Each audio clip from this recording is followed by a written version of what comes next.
नमस्कार दर्शकवृन्द, यहाँहरूलाई हार्दिक स्वागत गर्न चाहन्छु। म नवराज धानुक। यो हो टेलिभिजनको यो विशेष लाइभ। विशेष सन्दर्भमा हामी देशको समग्र राजनीतिक विषयवस्तु र समसामयिक घटनाक्रमको बारेमा सही र सठिक विश्लेषण गर्ने प्रयास कार्यक्रममा गर्दै आएका छौँ। यतिखेर चुनावमय देश बनेको छ। अब 8 दिन बाँकी छ। अबको एक हप्तापछि अर्थात् एक सातापछि 8औं दिनमा यो देशमा निर्वाचनको मतदान हुनेछ। स्थानीय सरकार जो आफैमा स्वायत्त एउटा गभर्मेन्टको रूपमा हेरिएको छ, जो लोकल गभर्मेन्ट जनताको घर आँगनको सरकारको रूपमा हेरिएको छ। संविधान प्रदत्त हेर्ने भने 22वटा अधिकार स्थानीय सरकारले पाएको छ। ती अधिकारमा अहिले पनि जनतामा बहस छैन। मात्र केही विकास निर्माण, खानेपानी, शिक्षा, स्वास्थ्य बाहेक अन्य धेरै विषयमा जनता जानकार नभएको या यो विषयमा जनता जनस्तरसम्म त्यो विषयको प्रचार हुन सकेको छैन। भलै अधिकारका रूपमा हेर्ने भने धेरै अधिकार चाहिँ यतिखेर स्थानीय सरकारलाई प्राप्त छ। खास गरी निर्वाचन किन गरिन्छ? लोकतन्त्रको मेरुदण्डको रूपमा हेर्ने, प्रजातन्त्रको एउटा ब्याकबोनको रूपमा हेर्ने निर्वाचन वास्तवमा भनिन्छ हेर्नुहोस्, by the people, for the people, of the people. यो एउटा डेमोक्रेसीको लजिक, एउटा भनौँ न एउटा परिभाषा मात्रै। तर आज के त्यो देखिन्छ त नेपालको परिवेशमा? जनताको शासन हो या जनताप्रति गर्ने शासन अलिकति फरक देखिन थालेको जस्तो पनि देखिन्छ। आज यिनै विषयमा खास गरी निर्वाचन के हो, निर्वाचनमा जनताले आफ्नो मताधिकार कसरी प्रयोग गर्ने र निर्वाचनमा चाहिँ हुन सक्ने सम्भावित धाँधलीहरू या भनौँ विभिन्न किसिमका प्रिडिक्सनहरू जस्तो हुन्छ, एक्जिट पोलहरू, यसले कति प्रभावित हुन्छ? मनी मसलका कुराहरू छन् अहिले जुन आएको बजारमा। अहिलेको जुन परिस्थितिमा चाहिँ जनताले एजेन्डा हेर्ने या उम्मेदवार हेर्ने, दल हेर्ने या व्यक्ति हेर्ने, यिनै विषयमा आज कुराकानी गर्न हामीसँग अधिकारवादी र खास गरी राष्ट्रिय निर्वाचन पर्यवेक्षण समितिको चाहिँ एकजना महत्त्वपूर्ण व्यक्तित्व अध्यक्ष आज हामीसँग हुनुहुन्छ, प्रोफेसर कपिल श्रेष्ठ आज हामीसँग हुनुहुन्छ। उहाँलाई म वेलकम गर्न चाहन्छु। नमस्ते, वेलकम यहाँलाई। नमस्ते नवराजी, मलाई बोलाउनु भयो आज, धेरै धेरै धन्यवाद। म खुसी छु। के छ अब तपाईँहरू त यस क्षेत्रमा काम गरिरहेको व्यक्तित्व पनि हुनुहुन्छ। निर्वाचन जब निर्वाचन त्यति तपाईँहरू चाहिँ व्यस्त पनि बन्नुहुन्छ। विगतको एक्सपिरियन्स पनि छ तपाईँहरूसँग, अलिकति एक्सपिरियन्स पनि आज सेयर गरौँ र जनताका अन्य विषयमा कुराकानी गरौँला। यसपटकको निर्वाचन मुखमै छ। हजुर, चाडपर्व जस्तै यतिखेर देश दौडामा नेताहरू हुनुहुन्छ, उम्मेदवारहरू घर आँगनमा घर दैलो गरिरहनु भएको छ, देउसी भैलो जस्तै होइन।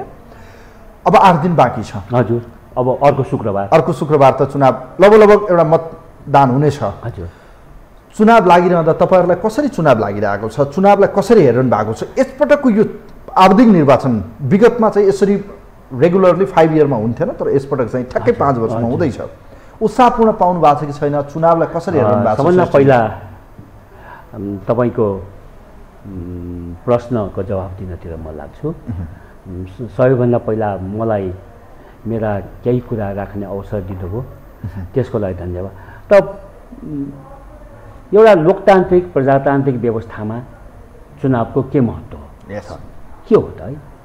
चुनाव एउटा लोकतान्त्रिक व्यवस्थाको एउटा प्रमुख विशेषता र आधारशिला हो, डिफाइनिङ एलिमेन्ट भन्छन्।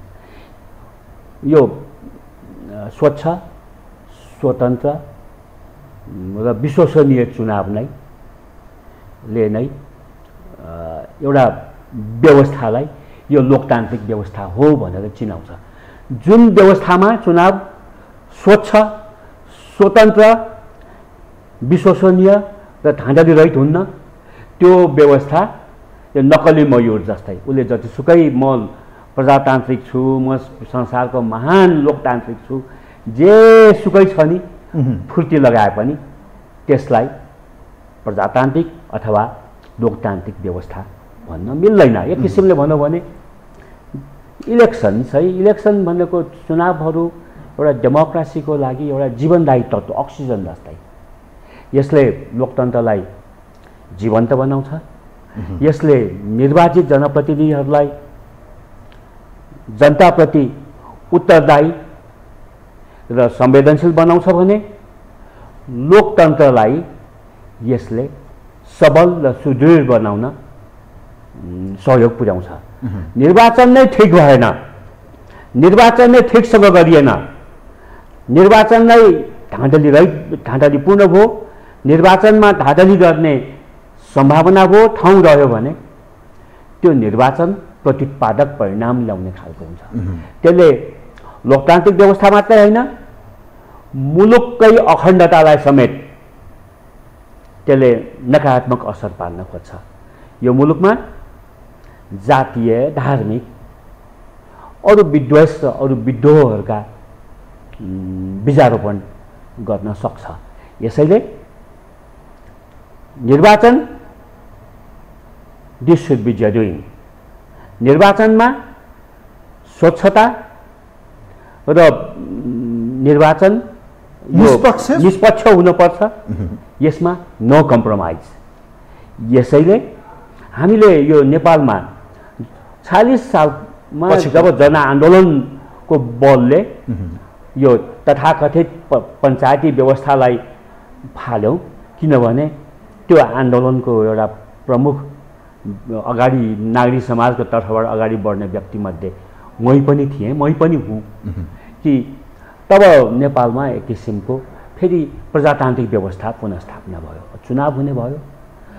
तब नागरिक समाजका केही प्रमुख व्यक्तित्वहरू जस्तो देवेन्द्रराज पाण्डे, डाक्टर मथुरा प्रसाद श्रेष्ठ, म लगायत निर्वाचन अपरिहार्य छ। हजुर, निर्वाचन लोकतन्त्रका निम्ति अपरिहार्य छ। होइन, निर्वाचन नभएको लोकतन्त्रै हुँदैन र निर्वाचन मात्र भएर हुँदैन। निर्वाचन एउटा कर्मकाण्ड मात्रै होइन। निर्वाचन एउटा मैले अघि पनि स्वच्छ, निष्पक्ष, धाँधलीरहित र विश्वसनीय भएन भने त्यसले आजको दिनसम्म तपाईँहरूको एक्सपिरियन्स पनि हामीले देखिरहेका छौँ, तपाईँहरूको अनुभव पनि छ। यो भनिरहँदा कि नेपालमा निष्पक्ष, स्वतन्त्र, धाँधलीरहित, डर धम्की भयपूर्ण वातावरण जुन भनिन्छ नि, के तपाईँले भने त्यही हो? त्यसो भए नेपालमा चुनाव हुन्छ तर त्यसको अनुभूति या त्यो हुन सकेन भन्ने अर्थ हो? के हो खास भन्न खोजे तपाईँले? यो नेपालमा अब 40 साल पछिका धेरैवटा चुनावहरू त्यसलाई चुनावका स्वच्छ र निष्पक्ष चुनावका न्यूनतम विशेषताहरू मात्रै थिए। यो चुनाव भनेको अधिकतम गुण र अधिकतम विशेषता भएको हुनुपर्दछ। यो जाँचमा 30 नम्बर पनि नल्याउने अनि ग्रेस दिएर 3 नम्बर थपेर पास गर्ने चलन थियो नि पहिला। पहिला हामीहरूको जुन निर्वाचन पद्धति थियो, जस्तो मतदाता नामावली एकजना व्यक्तिको नाम 3-4 ठाउँमा हुने गर्दथ्यो अनि स्वर्गीय भइसकेका मान्छे, बसाइ सरिसकेका मान्छेको नाम पनि त्यही मतदाता नामावलीमा हुन्थ्यो। त्यो हुँदाखेरि जस्तो संविधान सभाको पहिलो निर्वाचनमा नेपालमा मतदाताको सङ्ख्या यो 1,70,00,000 थियो भने, तर जब हामीहरूले अर्को 4 वर्षपछि संविधान सभाको दोस्रो चुनाव गऱ्यौँ, तब त्यतिखेर हामीले यो फोटोसहितको मतदाता जुन प्रणालीमा गयौँ, विकसित गऱ्यौँ। अब फोटोसहितको मतदाता प्रणालीमा त ठाट्न मिल्दैन र एउटा व्यक्तिको एकै ठाउँ मात्र नाम रहन्छ। फेरि कम्प्युटरले सबैलाई रुजु गर्न सजिलो त्यो गरेपछि हामीले के पायौँ भने यो 4 वर्षको दौरानमा त नेपालको जनसङ्ख्या त 20-40 लाख बढ्यो, तर मतदाता सङ्ख्या 40 लाख घट्यो, 1,30,00,000 आइपुग्यो। त्यसले गर्दाखेरि दोस्रो संविधान सभाको निर्वाचनको परिणाम यो पहिलो संविधान सभाको छ नि 2008-09 सालमा 2008-09 भएको छ नि 64-65 भएको जुन संविधान सभाको निर्वाचन भन्दा यो जुन 2017 तिर भएको छ नि दोस्रो संविधान सभाको चुनावको परिणाम पूर्णतया फरक आए। पहिलो हुने तेस्रो भए, तेस्रो हुने दल पहिलो हुन पुग्यो। भन्नुको मतलब हामी निर्वाचनकोमा हामी कहाँ एउटा कुरा हामीले स्वीकार गर्न पर्दछ कि हामीले धेरै फड्को मारेका छौँ। हेर्नुहोस् है, 2-3 किसिमको फड्कोमा एउटा प्रणाली पनि हाम्रो अब त्यसमा 2टा विशेषताहरू छन्, एउटा बहुमतीय र समानुपातिक। यो बहुमतीय र समानुपातिक विशेषता भएका निर्वाचन पद्धतिहरू एसियामा कमै मात्र मुलुकहरूमा भएको देखिन्छ। भारतमा छैन। राम्रो कि नराम्रो? राम्रो हो। राम्रो किन हो भने त्यो त त्यसले त बिगार्यो भन्छ मान्छे आज समानुपातिक जुन राख्यो त्यो नै गलत थियो भन्छ मान्छेहरूले आज व्यवस्थामा यो गलत गरियो भन्छ मान्छेहरूले समानुपातिकको रेसियो र प्रपर जुन किसिमले समानुपातिक हामीले छ नि जुन समस्या व्यवस्थासँग होइन समस्या समानुपातिकलाई दुरुपयोग गर्ने प्रवृत्तिसँग हेर्नुहोस् है समानुपातिकलाई दुरुपयोग गर्ने मनसायसँग त्यो नभए के हुन्थ्यो भने अब जस्तो यो फर्स्ट पास्ट द पोस्ट अर्थात् बहुमतीय निर्वाचन प्रणालीमा भनौँ अब यदि कुनै दलले अब उसको टोटल भोट एउटाको 34% छ भने उसले बहुमत पनि प्राप्त गर्न सक्छ भने अनि अर्को दलले 36% जनसङ्ख्याको मत पाएको भए पनि उसले कम सदस्य सङ्ख्या प्राप्त गर्न सक्छ जस्तो यो पहिला यो हाम्रो संविधान सभाभन्दा अगाडिका छ नि निर्वाचनहरूमा एकपटक काङ्ग्रेसले बहुमत पायो तर संसदमा उसका थोरै उम्मेदवार निर्वाचित भए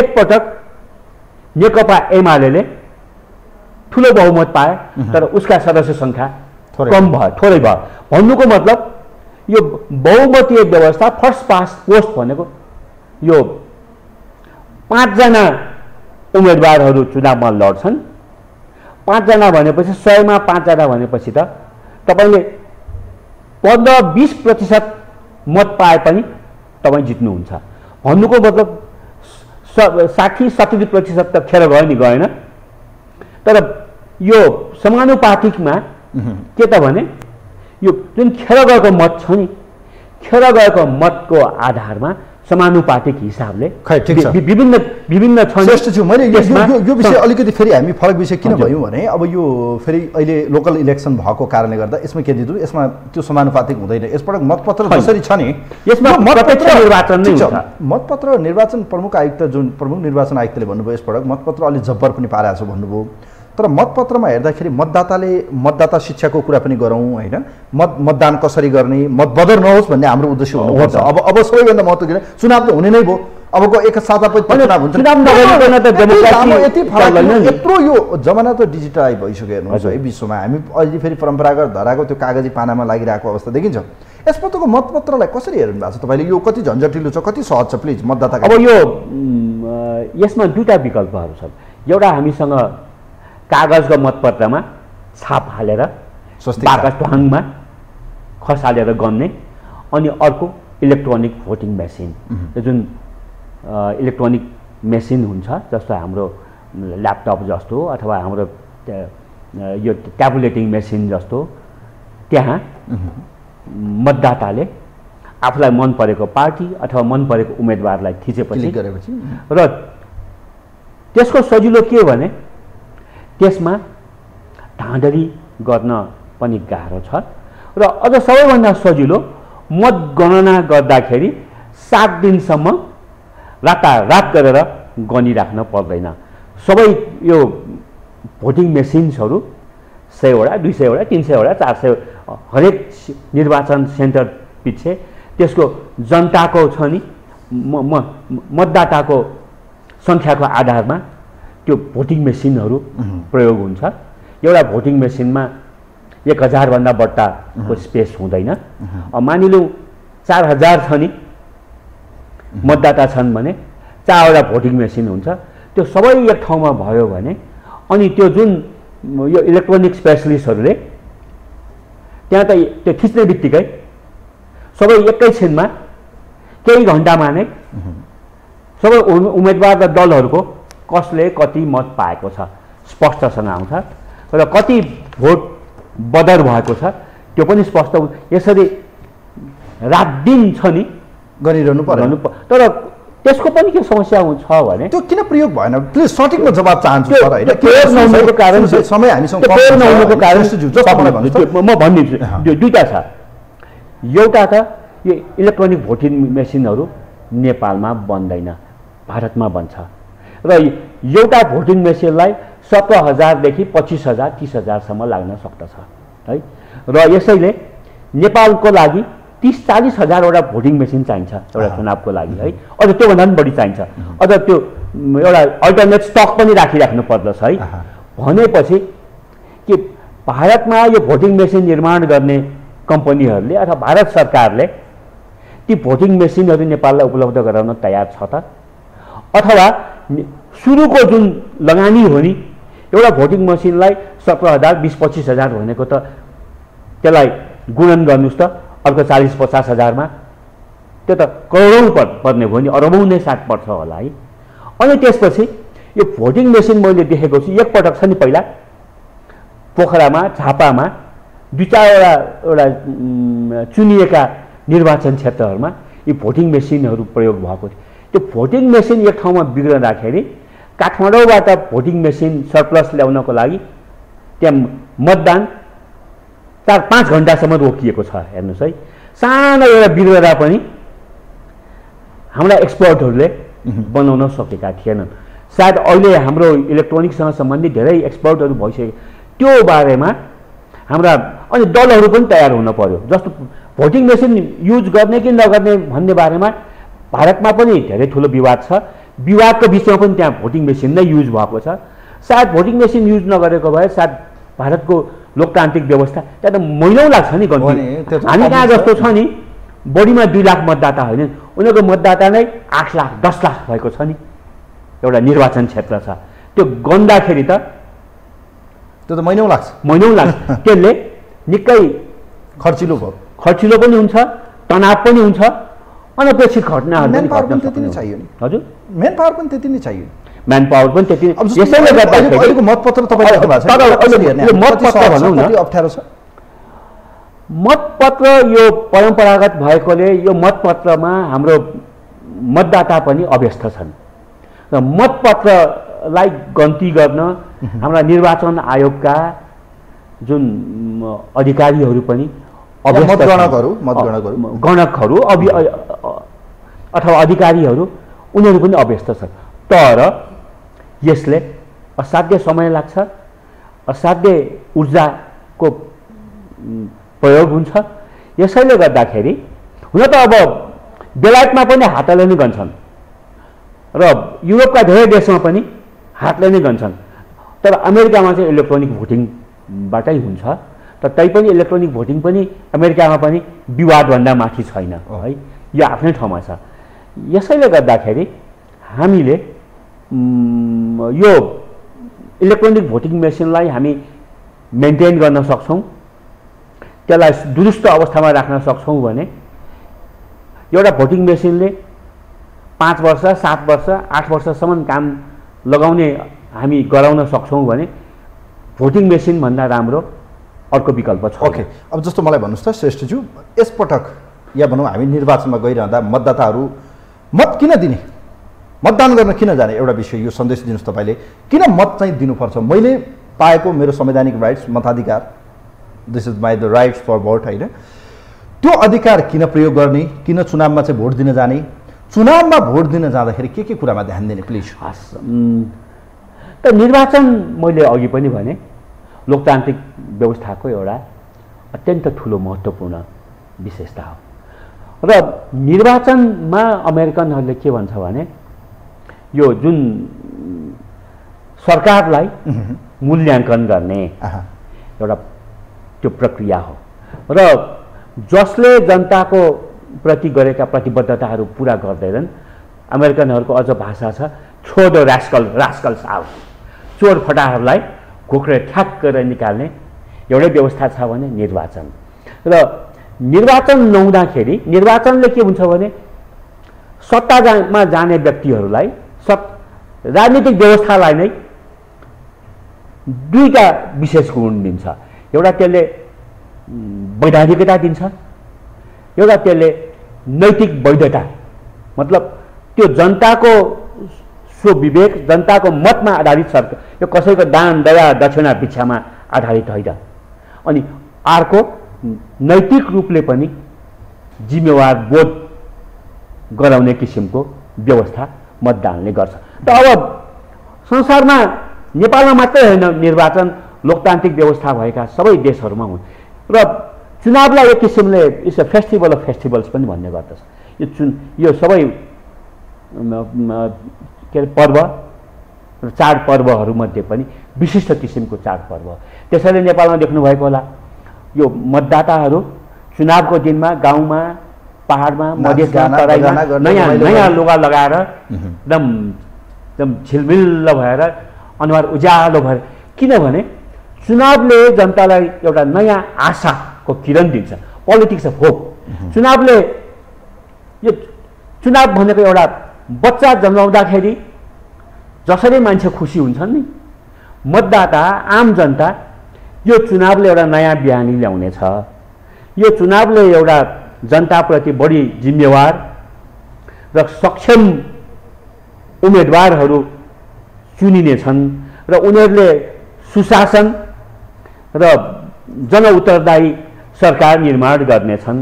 र यो चुनावले जनताले कहिले पनि चुनावको बेलामा जुन अहिले हामी यो नकारात्मक पक्षको कुरा गर्दैछौँ नि, आम जनता चुनावले राम्रै गर्छ भन्ने त्यो कुराहरू भुल्छन्। हिजोको कुरा एउटा सकारात्मक सोच हुन्छ, चुनावले नकारात्मक सोच हुँदैन। तर यो यथार्थ के भयो भने चुनावको बेलामा, चुनाव अगाडि र चुनाव पछाडि सकारात्मक भन्दा नकारात्मक पक्ष बढी हाबी हुने गरेको छ। यसले गर्दाखेरि हाम्रो राजनीतिक विकास, पोलिटिकल डेभलपमेन्ट, यसमा राजनीतिक संस्कार र सुसंस्कृतिको विकासमा नराम्रोसँग असर परेको। जस चुनावमा सबैभन्दा पहिला अब आम जनतालाई अहिले बिज्ने गरेको छ नि यो सत्ता र शक्तिको दुरुपयोग है। चुनावमा धाँधली भनेको सबभन्दा बढी कसले गर्छ? जोसँग सत्ता छ, जोसँग शक्ति छ, र सत्ता र शक्ति बाहेक जोसँग धन सम्पत्ति र जोसँग यो मनी मसल्सहरूको उसको नजिक छ, उसले चुनावमा अनेक किसिमको खेल खेल्न पाउँछ। यसैले र जनताको मतलाई पनि उसले चुनावमा खुब हल्ला सुनिन्छ कि अब चुनावको 2 दिन अगाडि त मौन अवधि भन्छ। मौन अवधिको बेलामा फलाना उम्मेदवारका समर्थकहरूले राति गएर फलाना गाउँमा पैसा बाँडे अथवा भोज भतेर गरे अथवा यो बागमतीमा लगेर गङ्गामा लगेर हात चोबलेर जुन प्रमाण गर्न लगाए है, फलानालाई पनि भोट साल्छौँ भनेर, र मतदाताहरूको यो मतदाता कार्ड नै थुतेर लिए भन्ने अनेक हल्ला सुनिन्छ। अब अहिलेसम्म एज अ पर्यवेक्षक यो हल्ला तपाईँले जति सुन्नुभएको छ, तपाईँले पनि त्यति सुन्नु, मैले तर प्रमाण मैले हाम्रो यतिखेर चुनावको बेलामा राष्ट्रिय निर्वाचन पर्यवेक्षण समिति यो 2048 सालदेखि नै हामीले पर्यवेक्षण गर्दैछौँ। यसबाहेक नेपालमा मात्र होइन, एसिया र संसारका धेरै देशमा पनि निर्वाचन पर्यवेक्षण गर्ने अनुभव प्राप्त गरेको व्यक्तिमध्ये म पनि हो। र नेपालमा यो पैसा बाँडेको कुरा, साडी बाँडेको कुरा, हल्ला प्रमाण छैन, फेला पर्न सकेको छ। तपाईँ आखिर समाचार त तपाईँले छाप्नुहुन्छ, तपाईँहरू पनि हामीले फलानु ठाउँमा फलानु उम्मेदवार फलानुलाई यति पैसा बाँड्नुभयो भने तपाईँहरूले पनि सामाजिक सञ्जाल ढोक लागेर पैसा वितरण गरिरहेको देखिरहेको छौँ त हामीले। तर निर्वाचन आयोगले खै कहाँ कारबाही गर्दैन। तर सठिक प्रमाण सहित फेला परेको छ। हल्ला सुनिन्छ है, र गाईगुई प्रशस्त सुनिन्छ। तर यहीँनिर गएर फोटो खिच्ने एउटा ठोस प्रमाण त चाहियो नि। भोलि त्यो अदालतमा पनि राति गएर कसले खिच्ने, कसलाई जान दिने, त्यसैले सेटिङ हुन्छ। हाम्रा करिब 1300 पर्यवेक्षकहरू देशभरि 7वटा प्रदेशका 77वटा जिल्लामा 753 नै पालिकाहरूमा हाम्रा पर्यवेक्षकहरू हुन्छन्। मैले भनेको छु यसबाट हेर्नुहोस् है, यो सुनिन्छ, यो असाध्य, यो हाम्रो लोकतन्त्रको साह्रै नकारात्मक पक्ष हो।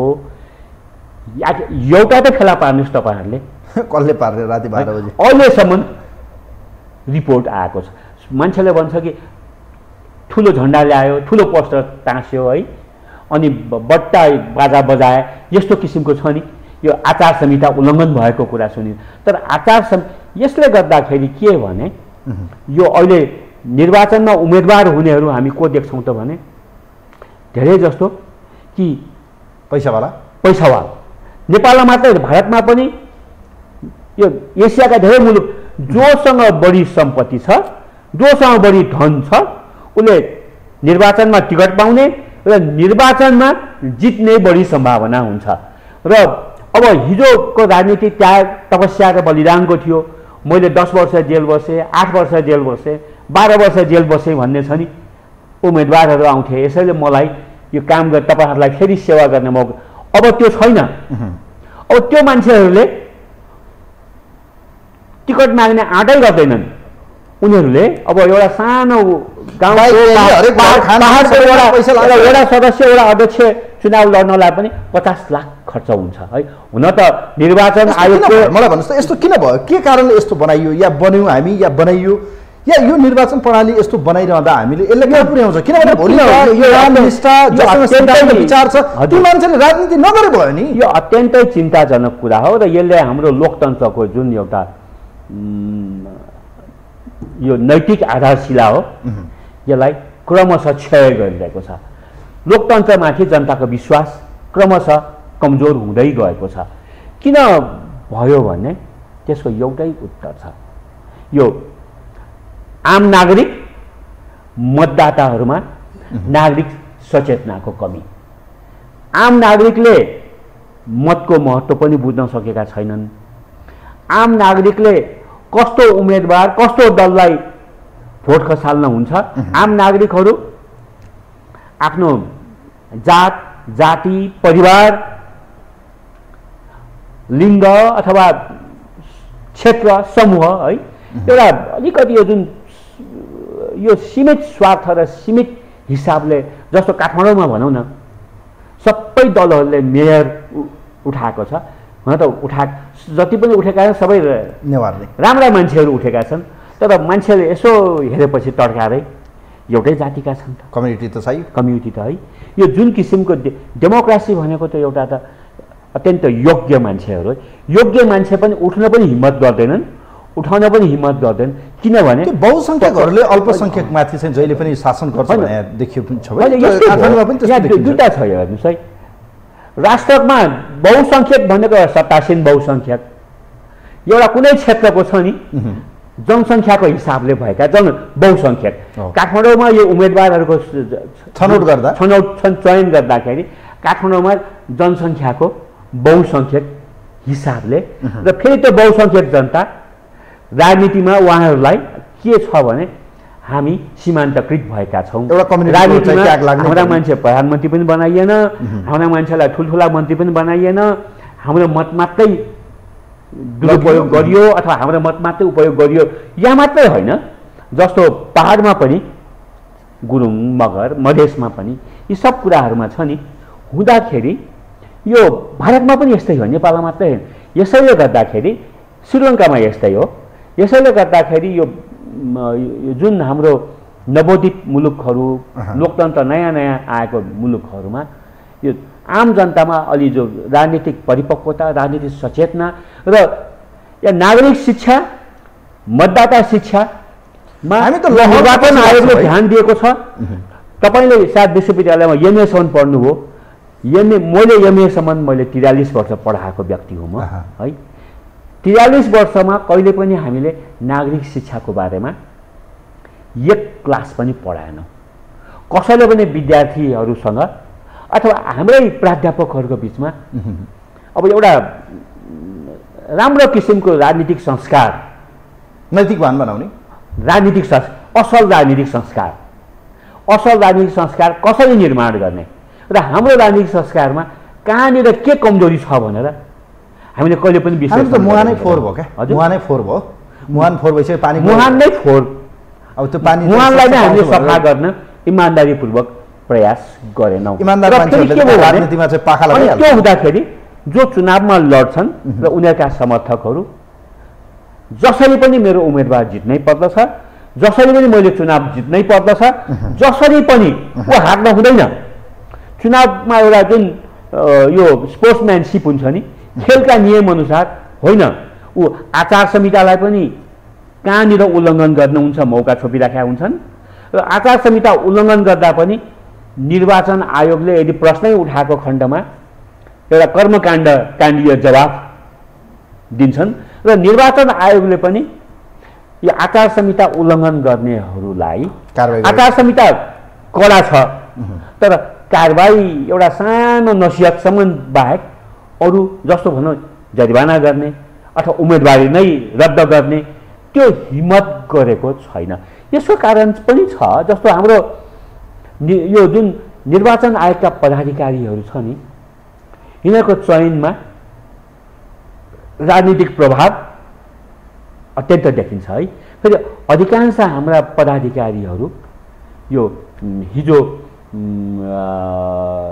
भनौँ नोकरशाही ब्याकग्राउन्ड निजामती सेवा ब्याकग्राउन्डका छन् होइन उहाँहरूले राम्रो काम गर्नुभएको छ अत्यन्त इमान्दारीपूर्वक तर केही लिमिटेसनले गर्दाखेरि उहाँहरूले पनि एउटा आँटिलो एक्सनै लिन र साहसिलो निर्णय गर्न ठिक छ। फेरि नेपालमा आँटिलो र साहसिक निर्णय गर्ने कल्चर पनि छैन। ओके ठिक छ। अब अर्को कुरा गरौँ यहाँनिर जस्तो व्यवस्था परिवर्तन भयो जनताको अवस्था परिवर्तन भएन मतदान दिन त हामी जान्छौँ मत परिणामपछि एउटा अपेक्षा हुन्छ तर फेरि 5 वर्षसम्म निराशा मात्रै देखिन्छ। अहिले जनतामा एक किसिमको फ्रस्ट्रेसन निराशावादी हामी छौँ अलिकति आशा गर्न चाहन्छौँ चुनाव आएपछि अलिकति उत्साहित हुन्छौँ फेरि मतदान सकिएको केही दिनपछि एउटा परिणाम आउँछ परिणाम साइकल दोहोरिन्छ फेरि हामी सोच्छौँ अब के हुन्छ क्या भने नयाँ दिनपछि नयाँ किरण आउँछ भने जस्तो अपेक्षा हुन्छ तर परिणाम छैन। अब मलाई एउटा कुरा भन्नुहोस् यसपटक निर्वाचनमा चाहिँ जनताले के हेर्ने अब दल यिनै छन् पात्र यिनै छन् प्रवृत्ति यिनै छ त गर्ने चाहिँ के त के गर्ने किनभने स्वतन्त्र उम्मेदवार पनि छन् दलहरू पनि छन् तर एउटा मतदाताले मैले मत कस्तो व्यक्तिलाई दिने के हेर्ने सबैभन्दा पहिला अब यहाँ मतदाता पनि इमान्दार हुन पर्यो मतदाता पनि सचेत हुन पर्यो। मतदाताले मैले अघि भने नि यो आफ्नो सङ्कुचित सीमाभन्दा माथि उठेर इमान्दारीपूर्वक यो व्यक्ति यो पार्टीलाई मैले मतदान गरेको खण्डमा मेरो गाउँ मेरो जिल्ला मेरो क्षेत्र मेरो मुलुकलाई राम्रो गर्दछ भनेर मत खसाल्न पर्यो। अनि त्यसपछि हामी नागरिक समाज मिडिया र बौद्धिक वर्गको पनि र राजनीतिक दल स्वयंको पनि राजनीतिक दल भनेको खालि उम्मेदवार चयन गर्ने र आफ्नो मान्छेलाई जिताउने र आफ्ना प्रतिद्वन्दीलाई हराउने मात्रै होइन आखिर त यो लोकतन्त्रका सबैभन्दा महत्त्वपूर्ण वाहक खेलाडी भनेको त राजनीतिक दल र उहाँहरूको उम्मेदवार नै। न तपाईँ भोलि उम्मेदवार बन्न जानुहुन्छ म जान्छु न तपाईँ मन्त्री बन्नुहुन्छ न म बन्छु हो त हुँदाखेरि यो जुन नागरिक समाज र मिडिया हो नि नागरिक समाज र मिडियाले पनि भोलि यो मेरो नजिकको उम्मेदवार यो मेरो नजिकको पार्टी भनेर यो किसिमको भेदभाव यो किसिमको सङ्कीर्णता देखाउन भयो र यो जुन छ नि अनि हामीहरूको यो उहाँहरूलाई गर्ने यो मूल्याङ्कन हो निरन्तर हुनुपर्दछ। चुनावको बेलामा र चुनाव सकिएको यो 2-4 हप्ता मात्रै होइन हामी कहाँ यो अलिकति यो तदर्थ किसिमको के एडहकिजम है। अब मनसुनको बेलामा पानी आए जस्तै पानी परे जस्तै चुनावको बेलामा यो मिडिया असाध्यै सक्रिय हुन्छ मिडियाले चुनावका अनेक यो सकारात्मक नकारात्मक पक्ष अगाडि ल्याउँछ अरू बेलामा पनि यस्तै बहुत अनि यो हाम्रा नागरिक समाज एनजिओहरू पनि जस्तो भनौँ मेरो राष्ट्रिय निर्वाचन पर्यवेक्षण समिति न्युयोर्क चुनावको बेलामा हामी अत्यन्त सक्रिय हुन्छौँ अरू बेलामा निष्क्रिय प्राय नै हुन्छौँ र यसैले हामीले यो एउटा चुनाव र अर्को चुनावको बिचमा लोकतन्त्रका विविध पक्षहरू चुनावका विविध पक्षहरू यो समाजका विविध पक्षहरूका बिचमा हामीले विश्लेषण मूल्याङ्कन छलफल र गोष्ठी गरेर समाजलाई सचेत र सतर्क बनाउन सकेनौँ भने फेरि यो कुकुरको पुच्छर 12 वर्षसम्म ढुङ्गामा राखे पनि अब धेरै हाम्रो समाजमा यही प्रवृत्ति दोहोरिने। ओके अब 5 मिनट हामीसँग बाँकी छ म तपाईसँग 2टा प्रश्न बडो मजा गर्न चाहन्छु। जनताको अधिकार प्रयोग गर्नुपर्नेछ तर हामीले प्रयोग गर्ने अधिकार या हामीले मतदान दिइसकेपछि आफ्नो मत पनि सुरक्षित हुनु पर्ला नि त, पर्छ होइन? मैले मतदान गरेँ तर मत मेरो सही ठाउँमा परेन या सही व्यक्तिलाई दिन गयो, मिस्टेक भयो या बदर भयो, सबैभन्दा त यो त गलत भयो नि त। आफ्नो अधिकार प्रयोग गरेको ठाउँ त सही ठाउँमा जानु पऱ्यो नि त। तपाईँलाई भेट्न म जाँदैछु भने तपाईँलाई भेट्न जानु, अर्का घरमा त जानु भएन नि त। अब मैले भन्न खोजेको नि मतदान गरिरहँदा या मतदान भएपछि या मत दिइरहँदा बदर किन हुन्छ? किन मतदान चाहिँ सही ठाउँमा गर्नु? यो मुख्य चुनाव बदर हुने त निर्वाचन शिक्षाको कमी, निर्वाचनको बारेमा पर्याप्त जानकारी नभएर एउटा यो, अनि दोस्रो धेरैवटा दल र धेरैजना उम्मेदवार भएपछि यो हाम्रो जुन मतपत्र साह्रै लामो है, मतपत्र लामो भएपछि उम्मेदवारलाई आफूलाई मनपर्ने मतदातालाई आफ्नो मनपर्ने उम्मेदवार र पार्टी खोज्दै समय लाग्ने, अनि हुँदाखेरि अनि त्यसपछि उनीहरूले र जस्तो हामी कहाँ मतपत्र बदर हुने सङ्ख्या निकै ठुलो छ, जुन चिन्ताजनक नै छ। ललितपुर जस्तो जिल्लामा गएको संसदको निर्वाचनमा 20% भन्दा बढी मत बदर भएको छ। हो त, विराटनगरमा 22%, विराटनगरमा 22%। विराटनगर जस्तो देशमा राजनीतिक सचेतना र सक्रियताको लागि नाम चलेको जिल्लामा 22% मत बदर हुनु भनेको त यो त लोकतन्त्रको साह्रै दुर्बल पक्ष भएन? के लाग्छ तपाईँलाई मत बदर कति होला? के लाग्छ मत बदरको सङ्ख्या बढ्दै गएको देखिन्छ पनि, मतदाता शिक्षा छैन पनि भन्नुभयो, मतपत्र पनि झन्झटिलो छ, अन्तिमको सदस्यमा 2टा चिन्ह एउटैमा राखिदिएको छ फेरि। अनि जस्तो भनौँ एउटा मतपत्रमा उम्मेदवारै नभएका छ नि, दल र उम्मेदवारहरूको चुनाव चिन्ह बढी, त्यो स्वतन्त्रका नाममा खाली पनि राखिदिएको छ नि। हो त, यहाँ फेरि स्वतन्त्रको नाममा डमी उम्मेदवार उठाउने र उठ्ने पनि चलन छ हेर्नु। किनभने एउटा उम्मेदवारलाई लाग्ला फलानाको मत काट्नलाई म 5 जना स्वतन्त्र उम्मेदवार उठाउँछु, त्यो डमी, ताकि उसले जित्न नसकोस्।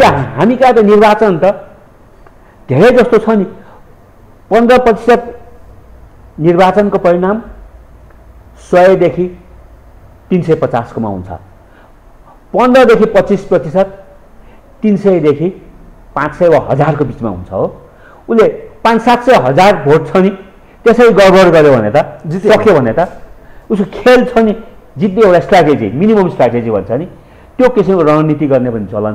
त्यसले गर्दाखेरि तर यो जुन छ नि मान्छेको शरीरको उचाइभन्दा पनि लामो लामो मतदाता, अनि 2-3 थरी 2-3 रङको छ नि मतपत्र भएपछि। यसपल्ट त एउटै रङको छ नि त, हरियो रङको मात्र, हरियो रङको छ, फेरि तर 2 रङको पनि छ यसपल्ट। हरियो रङ एकै पत्रको छ है, तर भोलिको संसदमा 2-3 थरीको रङको हुन्छ। अहिले मलाई एउटा कुरा भन्नुहोस् त, पर्सेन्टेज हिसाबमा हेर्दाखेरि यसपटक मतबदर हुने सम्भावना कति देख्नुहुन्छ तपाईँले? के छ तपाईँको अनुमान या आकलन? किनभने मतदाता शिक्षा अझै प्रभावकारी छैन, 2-3 भन्न हुँदैन।